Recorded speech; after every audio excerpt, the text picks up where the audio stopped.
In today's video, I'm going to teach you how to change mobile phone number in Outlook.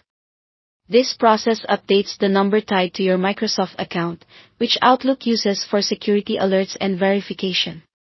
You won't change it inside the Outlook app itself, you'll do it on the Microsoft account website, and the change will sync to Outlook shortly after. Start by opening a web browser and signing into your Microsoft account at account.microsoft.com or account.live.com. Use the account you use for Outlook. Once you're signed in, go to your info or your profile section.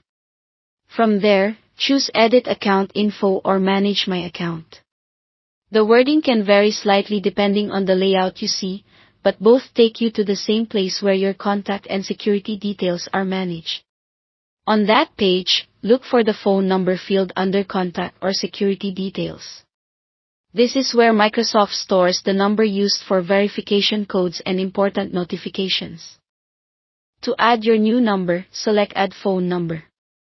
Enter the new mobile number with the correct country code, such as 91 for India. Double-check the country code and the number format before continuing. It helps avoid delivery issues with SMS codes. After you submit the new number, Microsoft will send a verification code via SMS to that number. Retrieve the text message, enter the code exactly as shown, and confirm. Once the code is accepted, your new number is added.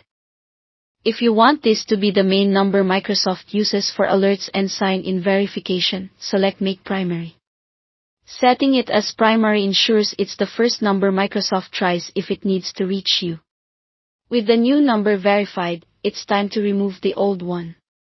Go back to Security Info or the Contact Details section and locate your old phone number. Click Remove. You'll be asked to confirm that you want to delete it. Confirm the removal, and that finalizes the update across Outlook, your email, and other linked Microsoft services. It's best to remove the old number only after the new one is fully verified, so you don't lose access to verification texts. Changes typically sync within minutes to the Outlook web experience and the Outlook apps. If you don't see the update right away, give it a little time. You can also close and reopen Outlook later to refresh your account details. That's it. Thanks for watching.